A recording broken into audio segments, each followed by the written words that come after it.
2. Cool. Miss Maria Flynn, how are you today? I'm good, Greg. It's good to see you. Yeah, thanks so much for joining. Like I said, been a big fan of your work and excited to get you on the Square Pizza podcast and share all your brilliance with all of our listening audience today. Yeah, appreciate the invitation. Remind me where you're coming from again, Maria? So I am in JFF's Boston office today. So we're in downtown Boston. That's great. What's happening in Boston today? Seems to be quiet around here today. So maybe a lot of folks are on vacation. So I haven't kept up with the Red Sox. I don't know if you're a sports person. Are the Red Sox playing well this year? not particularly. No. Okay, sorry. Move on fast. Stop talking about it. So I've been slacking on baseball. I know the All-Star game was this week, and Yep. I'm a Braves fan. The Braves are playing very well. If you want to talk about the Braves, we can talk about the Braves as much as you want. Yeah, my husband's from Cleveland, so we track the Guardians as well. I don't know how they're doing, but the Red Sox aren't that great. We actually haven't been to Fenway yet this year. Maybe later on this summer. This is great. I'm from Toledo, Ohio, so any Ohio partner has got to be a great partner. That's right. That's right. What part of Cleveland is he from? He was born in Cleveland Heights. Yeah. So it's been, quite something because we met, like 22 years ago or so. And, just the whole saga of the Cleveland Browns, really, I think to me, it showed, a man who's really committed, to the things that he loves, because he sticks with them through thick and thin. So, sign of a good person, I think. That's right. Yeah. Can't get better than Toledo people. That's right. That's right. Perfect. And then, so we've been tracking your work, but we actually got connected through Lydia Logan, who runs kind of workforce development and CSR work at IBM.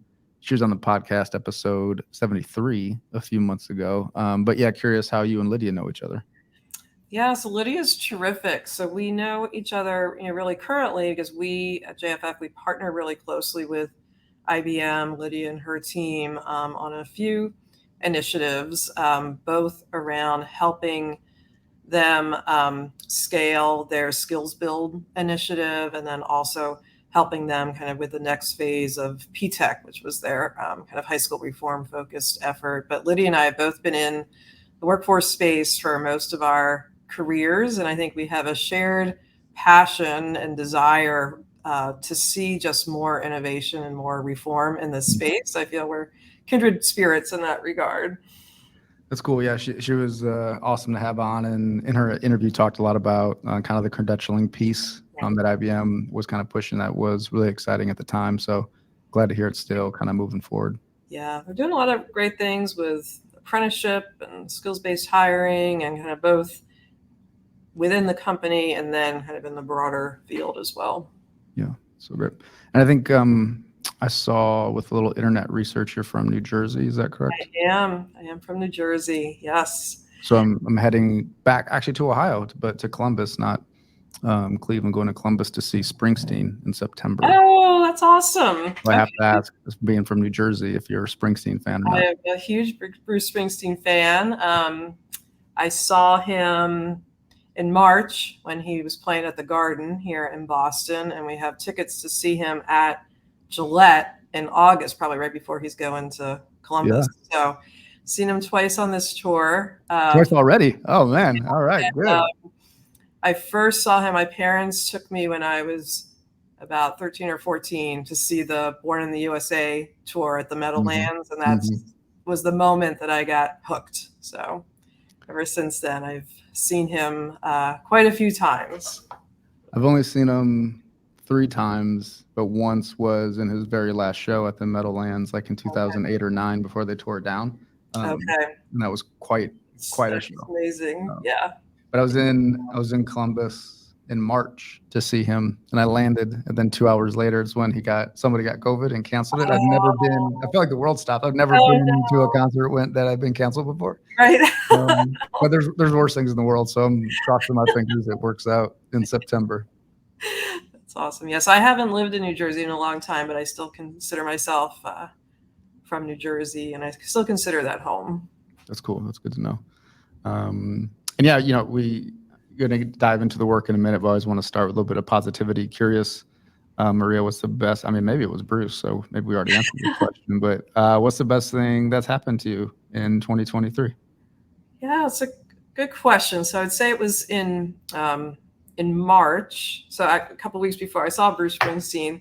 I had the opportunity to go to Abu Dhabi for the first time and attend a Forbes summit there, where they brought together women who are on their 30 under 30 list and women like me who are on their 50 over 50 list. And so it was a really great women's leadership international event that was cross generational. And so that in itself was amazing.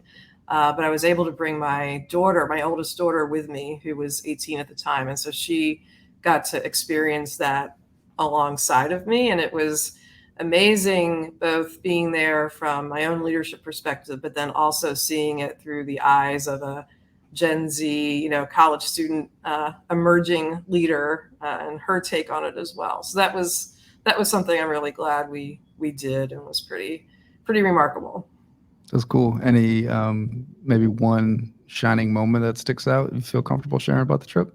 Yes, I think while we were there, we had the opportunity to meet both Billie Jean King and Gloria Steinem.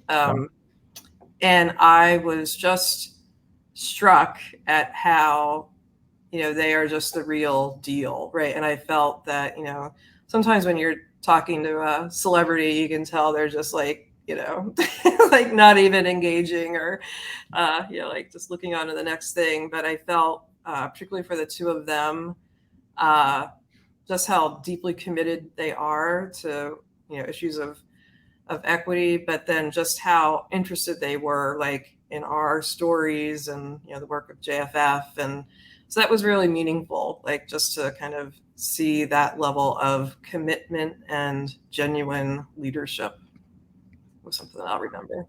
It's so great when you think somebody's a good person, whether they're a celebrity or not. You never met them. You just like see them from afar. You're like, man, they seem awesome. Then you meet them and they're like, oh, you really are a great person. That makes it even better. Like it's like more hope for humanity. Right? Exactly. And even better, it was Billie Jean King. That's right. Well, cool. Thanks for sharing.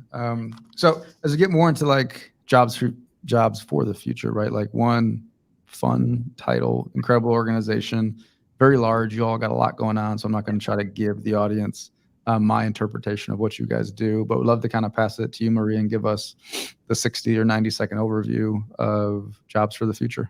Sure. So we are a nonprofit organization that was founded 40 years ago. So we are celebrating our 40th anniversary this year. We were initially founded at a moment in the early 80s where there was a need for states and state systems to really keep pace with changes that were happening in the labor market, right? So I think that kind of those shifts and those divides are something that has kept JFF relevant, I think throughout the decades.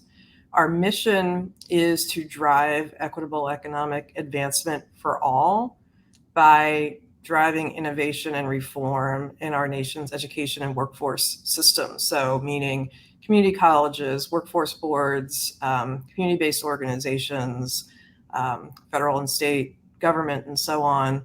And increasingly in the past 5 years, we've also built out work directly with companies. We have an impact employer model that we work companies through. We also, through JFF Labs and JFF Ventures, work with folks who are kind of working on the reform outside in, right? So more of the disruptors, so the entrepreneurs, the tech-based startups that are mission aligned and so on, because we're big believers that you need both like change from the inside and change being pushed from the outside. And we see JFF as the group that can really help to bridge those worlds.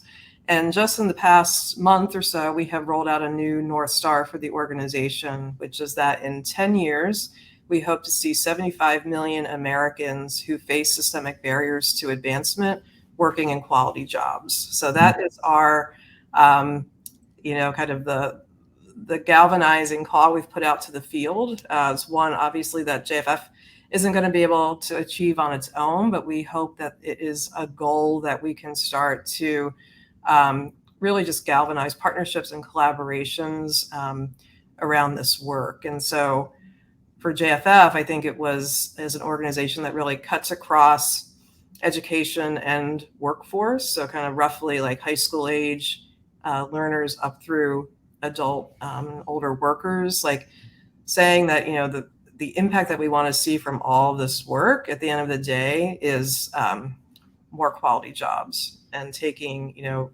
a true approach that centers equity as at the forefront of those conversations. Yeah, I appreciate you sharing that. North Star is quite north and quite large. Right. So 10 years, 75 million jobs.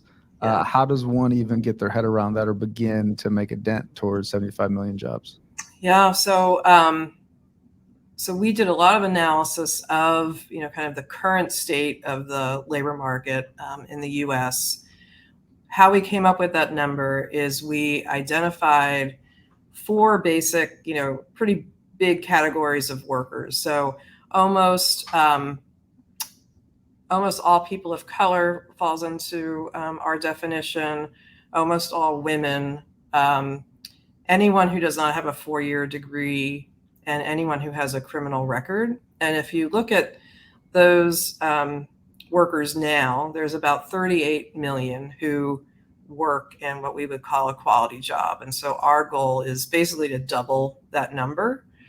And, I think that this has to include interventions both on the, kind of the talent side and the pipeline development side, but also right on the employer side, and how are we, raising and enhancing the quality of these jobs. So it's really calls for a multi-pronged approach. I think, it comes at a time where I think more and more we're hearing conversations about quality jobs, like from the federal government, from philanthropy. So I think the time is right. I think questions about how we're going to measure this, how we kind of start to galvanize folks together. I think it's early days for that. But the reception that we've gotten so far has been really positive, and excited to see where it goes from here. That's great. And for the friends out there that think about logistics, how new is this North Star, and how far along has this journey begun? So it is very new. So we had our big annual conference last month. It's called Horizons. So we were in New Orleans in mid-June, and that's where we rolled it out. So we're just a month in. So early innings for sure. Yeah. Batting practice still, maybe. So yeah. Get that into track and support and move you guys on along the way. And curious, when you say equitable education, is that definition just that 4-year degree, or do you guys think about it in other ways in terms of equitable education? Very, very broadly. So we're doing a lot of work now, both around skills-based hiring, for example. So helping companies really implement skills-based hiring and skills-based advancement in thoughtful ways.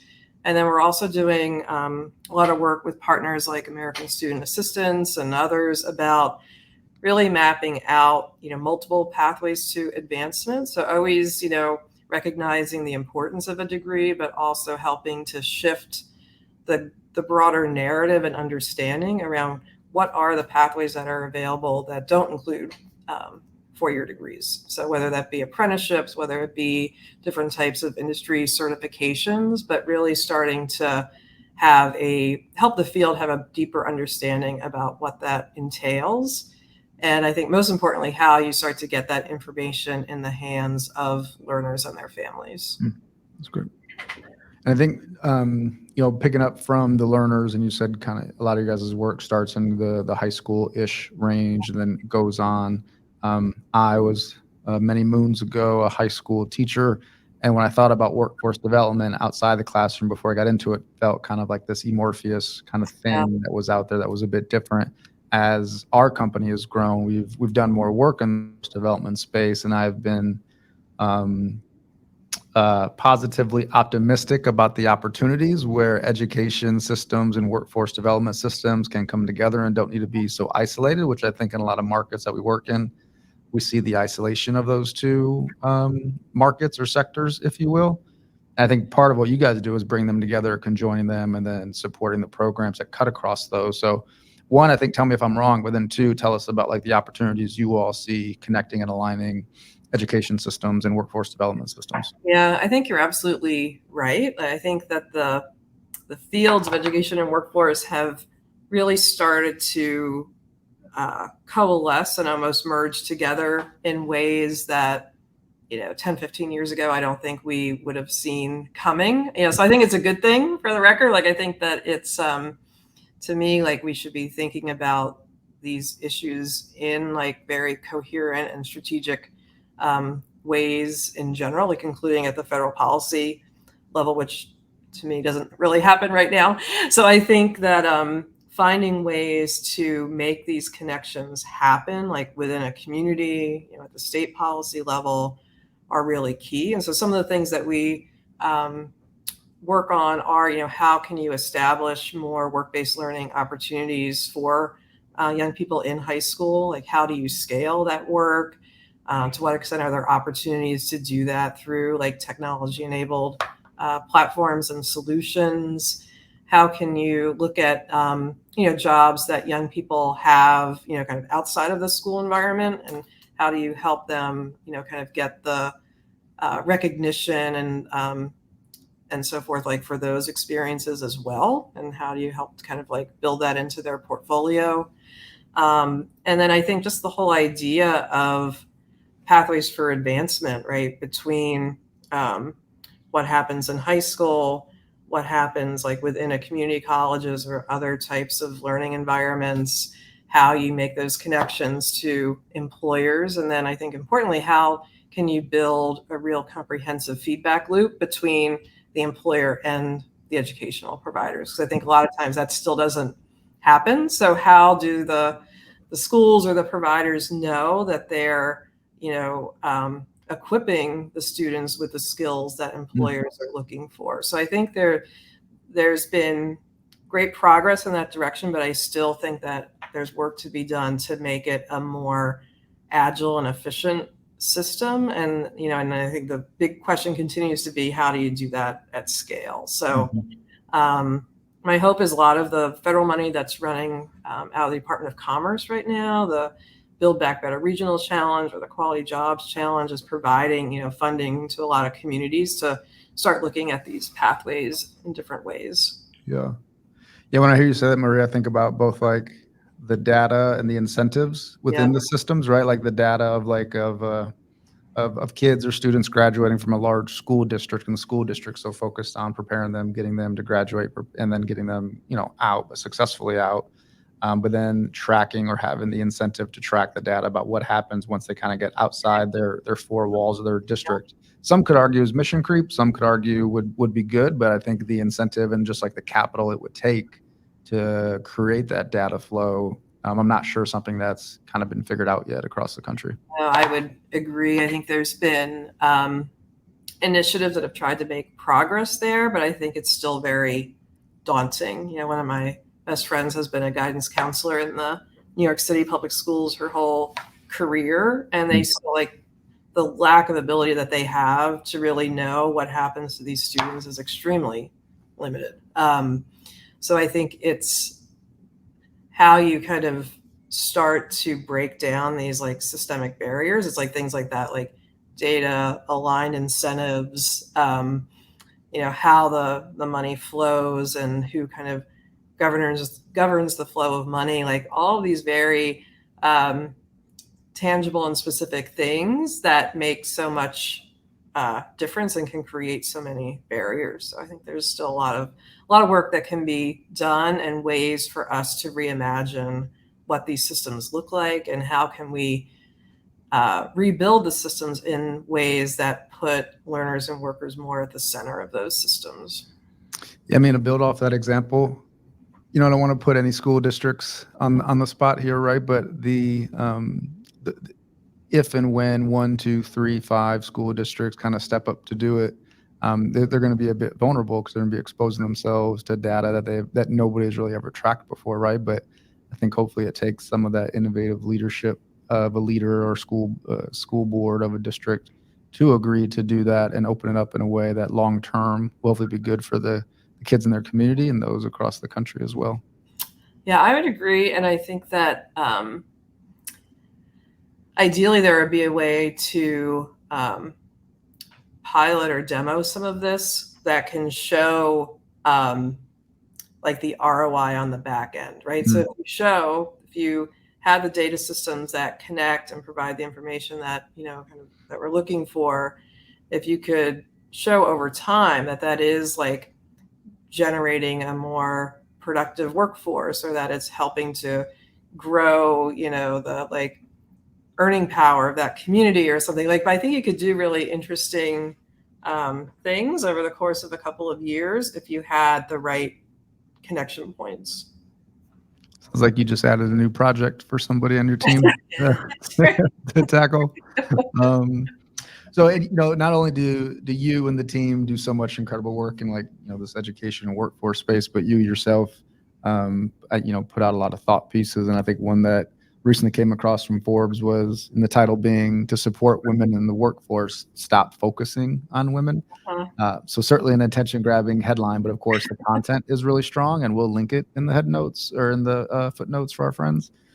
But could you share, Maria, about writing that, the content of that, and some takeaways you hope people walk away with after they read that article to better support women? Yeah, so this was really kind of inspired by the event I mentioned in Abu Dhabi, and hearing a lot of these really iconic women leaders speak and kind of reflect on their journeys. And so the piece that you mentioned, we have kind of 3 recommendations. So one is for employers to change practices, not people, right? And so this is kind of getting to the point that, the more we can move to skills-based hiring, or anything that takes the kind of human bias out of the hiring process, is going to support women and people of color, and help folks across the board.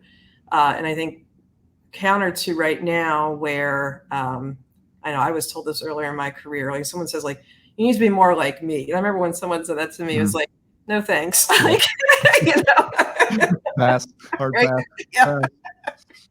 So, how can we look at making systems for hiring, systems for career advancement more equitable across the board? The second is, I think it was Gloria Steinem who used this term, like in the event I attended, was the mystique of masculinity. So this idea that, if there's a guy in the workplace who, has children, it's almost like their star kind of rises. Cause like, wow, look at this person who's like, so well-rounded. But, studies show that like when a woman does that, it's like their star like may go on the decline. It's like, oh, well, she has a kid. So how do you start to kind of reframe and balance those perceptions, I think, is really important. And so as someone who has had 2 kids along their career journey, that resonates with me for sure. Yeah. And then the third is just around the childcare crisis, right? Which I think, probably COVID underscored in new ways, but just how unaffordable childcare is, and how, as a nation, can we be rethinking approaches to that issue. Yeah, those 3 takeaways are really good, and don't want to paraphrase this incorrectly, but almost those 3 feel like making moves or edits on the entire system to create more equitable opportunities inside those systems for women and other that you mentioned. Is that right? Yep, exactly. Yep. We'll definitely currently encourage people to check that out, but we'll link it in the show notes so they get access to that. And again, kind of staying on this trend on thought leadership and lifting up innovation, you guys recently, 2 weeks ago or so, June 29th, talked about AI, right? Upscaling for AI insights for workforce and education. I was just at a conference in Cherokee, North Carolina, and attended a session around AI and education as well. So when I saw this really kind of made me perk up a little bit. So yeah, curious if you can give the listening audience some snapshots, Maria, of some takeaways from that panel. Yeah, so this was a panel that my colleague Alex Swartzful hosted, and she was joined from our partners at LinkedIn, Chegg, and Intel. So to really have kind of a rapid insights conversation around the impact and potential impact of AI. This flows out of our new Center for Artificial Intelligence and the Future of Work, which Alex is leading. We launched that about a month ago as well, in conjunction with our North Star, because we really feel that just given how quickly AI is changing like everything right now, that we have to be able to better understand it and kind of leverage it for good if we're to achieve the North Star. So this is going to be a big area of focus for us. And I think a lot of the discussion in that event was around how do we center equity in these conversations. And I know one of the data points they talked about was a new study from a group called Revelio that found that of the 10 million people that are employed in the 15 most exposed like AI jobs, that's over 70% of them are women and 33% of them are people of color. So like kind of like really making sure that we step back and keep equity at the front of the conversation and how we're thinking about the potential impacts on workers and how we can kind of get ahead of that, what changes have to happen. This week I was at a Reuters event where this was the main topic of the whole event, and it's fascinating to hear how companies are thinking about deploying AI, training their workers in AI. One corporate leader from PepsiCo was talking about how they have an academy that's actually training like their whole workforce in basic AI concepts. So really, I think this is something that's going to move fast, but I think it's another example of something where we're still, in batting practice. So lots of changes to come. I would point out today, we also released the results of a survey that we did in partnership with Morning Consult. That was a survey that was conducted in early June of over 2,000 workers. And give an example of a couple of the findings. One was that about 1 in 10 of those workers feel that they're experiencing or engaging with AI in their job now. But over 50% say that they know they're going to have to get some retraining or upskilling in the next 5 years because of AI. And the percentage went up for the younger generations. But it also they said that 88% do not trust their employer to kind of teach them about AI. So it's kind of like raises this question of like, how are we going to kind of upskill our labor force? So interesting tidbits in there, and that came out today. So I encourage folks to take a look at that report. Just to clarify, that number was 88% 88, does not trust their employer. Yeah. Do I want to know the sample size? Are we talking like 10 people, or are we talking over 2,000 people that so pretty significant. Yeah. Well, as a business owner, I need to go check in with my team to do some trust polls to see how we're doing here. That's a staggering number, right? So if they can't trust the workforce to do it, and the employers, right, that unfortunately probably lifts up a number of other questions that need to be addressed inside the workplace. Yeah.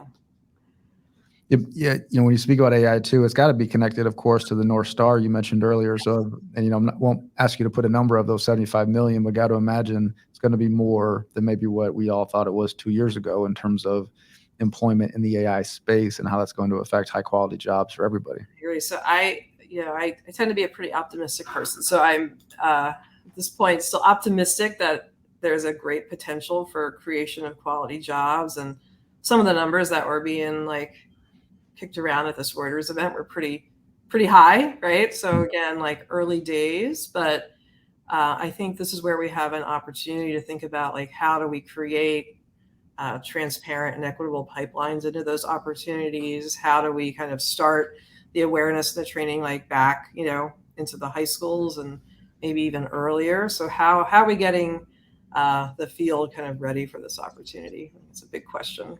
Yeah, from my perspective too, I'd offer, right, like even going further upstream, thinking about digital divide in a lot of communities, access to hardware, to the right software, to internet connectivity. Because it's one thing to stumble upon that in college, but if that's the first time you're stumbling upon it, you're already leaps and bounds right behind other people that have had access to it for so long.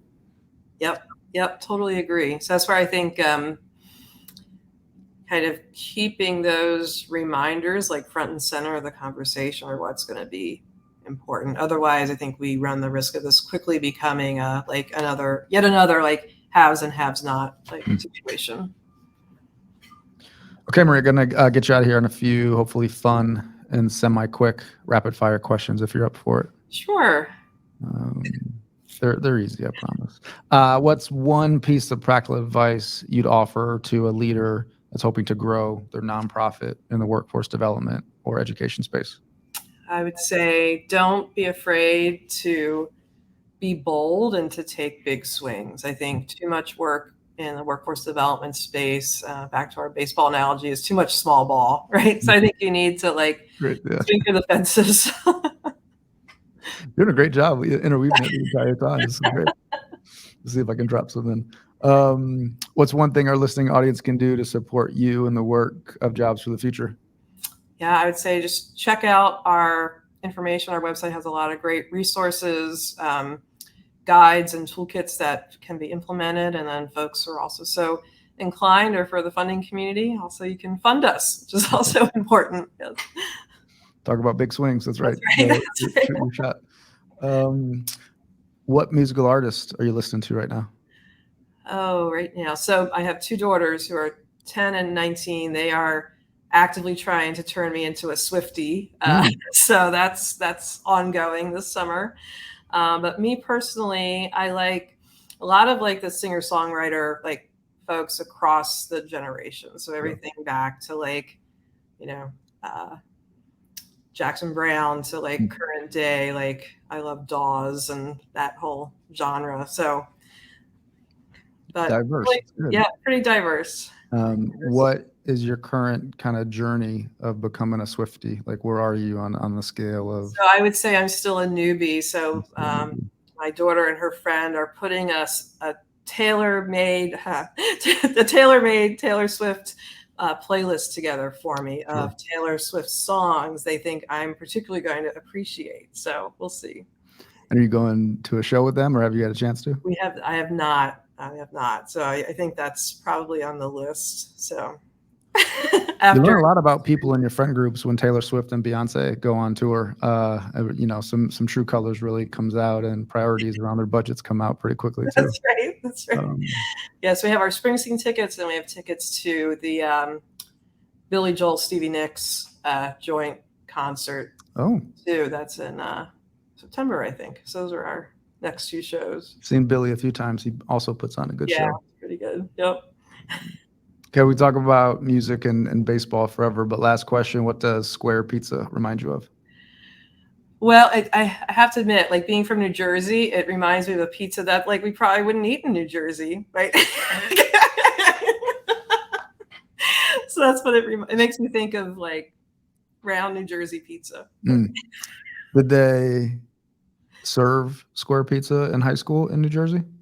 Or was it just always by the slice, the actual slice? It was by the slice. Yeah. Yeah.